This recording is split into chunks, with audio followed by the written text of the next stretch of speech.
Ekstrak sekutu melakukan anestesi bukan menggunakan blok anestesi pada di mana? Mengenai apa? Kanan kiri. Kanan kirinya di mana? Kanan kirinya di mana? Ini kanan, ini kiri. Di mana? Hah? Dorsolateral yang mana? Iya, ada istilahnya mana? Biar sama-sama dorsolateral yang mana? Palang berapa? Ini kan ada. Iya. Kalau ini dorsolateral juga kan? Iya. Tapi yang mana? Kalau bila apa berarti? Satu kan. Itu yang namanya? Namanya? Kamu cari. Ya, ini kan sama. Jadi ini ya, dorsum lateral, ya, lateral dorsum. Dorsum lateral. Oke. Ini kan juga ya. Iya, iya. Tapi apa bedanya ini sama ini namanya? Ada nama bedanya. Kalau cari. Karena ngeblok di sini boleh, ngeblok di sini boleh. Di sini lebih lama untuk capai ini dibandingkan sama yang di sini ya.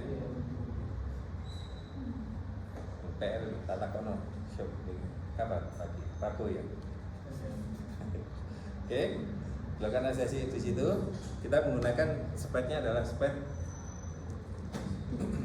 Biasanya kalau untuk kayak gini 3 cc boleh, tapi kalau menggunakan satu biasanya itu kurang. Biasanya menggunakan 2 ini, 2 ampul. Ya. 2 ampul kalau 3 cc nanti saya ngambil full 3 cc kan isinya kadang-kadang kita tarik full semuanya ini isinya. Kalau full ini kan cuma 3 cc, full itu hanya 3,5 masih ada sisa, nggak apa-apa nanti kita ambil lagi. Oke. Nah kita melakukan anestesinya adalah hari ini. Terus ada palang maksimal.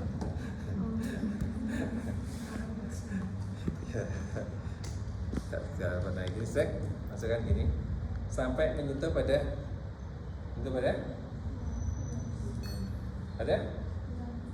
tulang karena nervusnya menempel pada bagian dorsum dari tulangnya. Kita pulkan aja ke tulangnya. Terus kanan kemudian kita rasa nyeri kan pada daerah pada apa jenis pembungkus tulang namanya? Pembungkus tulang namanya apa? Saya lupa saya. Jadi ada lapisan tulang, ya itulah kita tempel aja di sebelah situ, ya. Terus kemudian kita aspirasi sedikit, pasti tidak bisa, ya. Dan baru kemudian kita sambil kita tarik sini, biasanya kita tarik sedikit, ya. Baru kita tekankan, masuknya agak berat, ya. Tapi kalian pastikan dia bisa masuk sampai bisa banyak di situ. Ya. Baru ganti sisi satunya. Nah, ada yang bertanya enggak? Ada yang sebetulnya dan biasanya boleh dilakukan itu kita menggunakan setelah kita desinfeksi dan lain sudah ya dengan semua sudah ya. Kalian pasang dulu kayak di sini kayak di tourniquet. Ya, di tourniquet. Supaya apa? Supaya obat yang kita masukkan tidak ke arah kranial, tapi turun ke arah tubuhnya, ke arah dorsal. Kita tourniquet. Jadi pakai kasa saja. Kalau misalkan ada karet ya mau pakai karet. Kalau saja biasa cuma cukup pakai kasa. Kasa, saya bukakan. Karena tindakan ini sebenarnya sekarang kalau di era BPJS tidak ditanggung BPJS untuk di rumah sakit, jadi harus dikerjakan di BPK 1 ya. Jadi kalian lah yang dari bekerja. Nah ini tourniquet gini ya. Terus kemudian supaya ini kalian pasang klem saja. Ya. Tourniquet boleh bertahan berapa lama sih supaya tidak mati jaringan distalnya? Teori ini di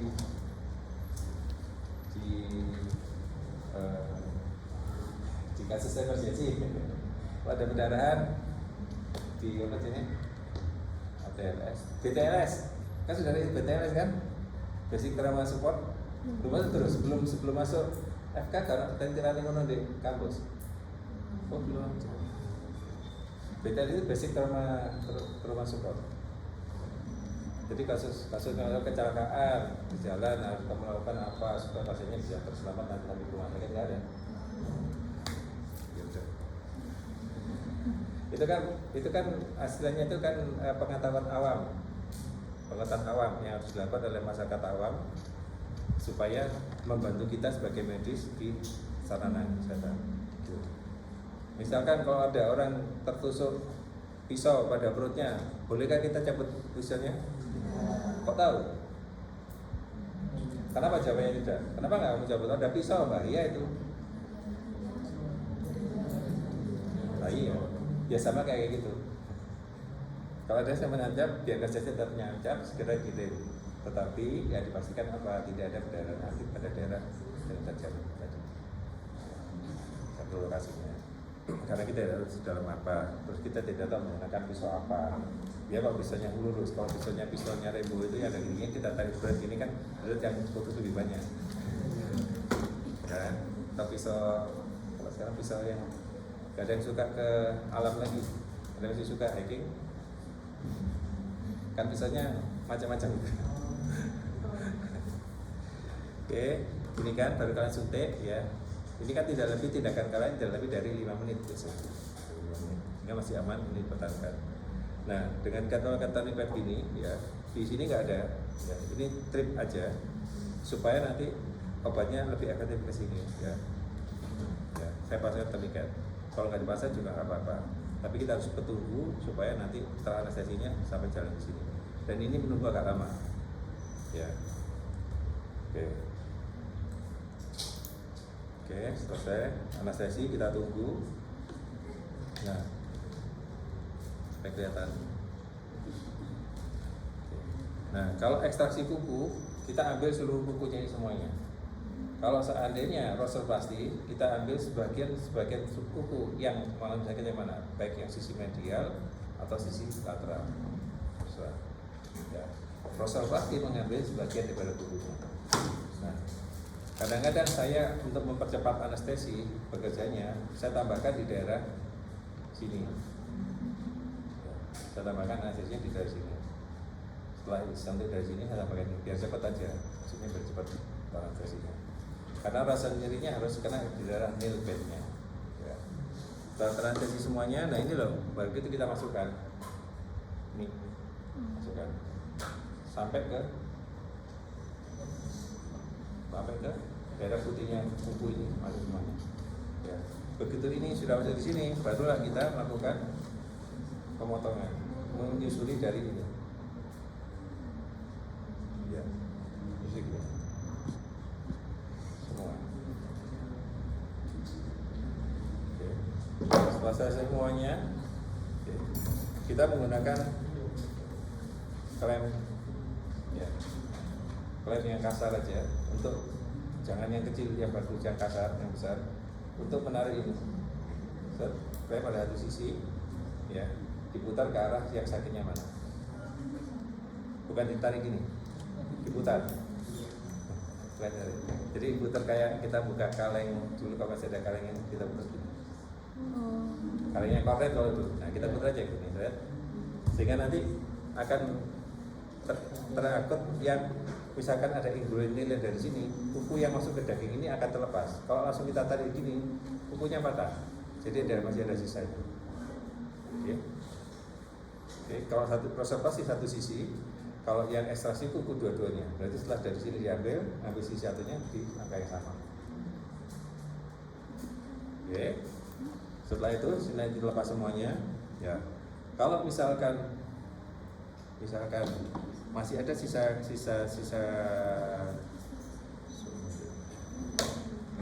nah,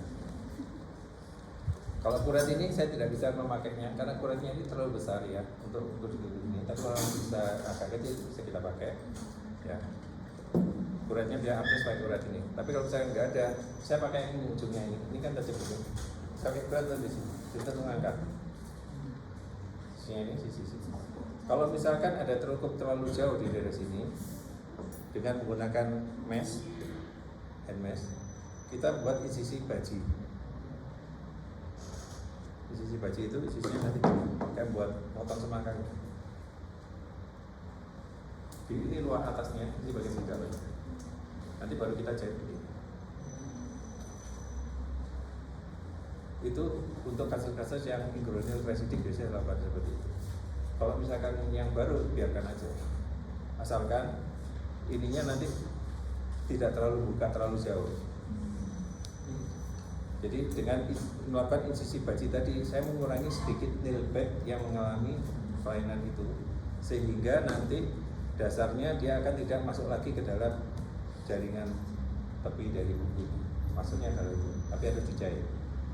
Jahitnya menggunakan benang yang non traumatik, non absorbable. Harus diangkat benangnya. Ya. Jadi karena modelnya begini, nanti kita jahit biasa dua, jadi begini. Kukunya jadi kecil dok, tidak. Karena kuku kecil dan tidak adalah tergantung dari produksinya di dari sini. Di sini. Ini ada putih-putihnya pada kuku. Kalau kita kurangi di sininya, lebarnya mungkin tidak terlalu lebar yang dasarnya ini, tapi tetap akan utuh semuanya lagi. Oke, setelah selesai tadi diambil, baru kalian melakukan penutupan dengan kasih betadine. Ya. Kalau memang nggak punya elastomul, kasa yang ada lemnya langsung, elastomul namanya, kita menggunakan kasih aja sopratul, betadine sopratul. Terus kemudian kalian pasang ini, bisa begini aja cukup. Ini kan ada yang atasnya begini, ya, begini.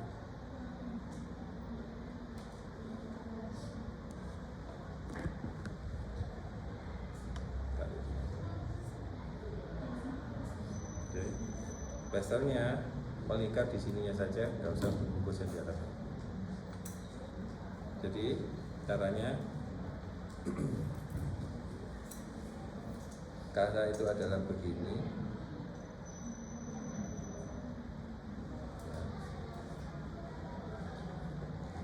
Nah, ini ada ditutup kita nutup bagian atasnya, ini bagian bawah kan begini. Ini satu sisi tarik, ini ditarik begini.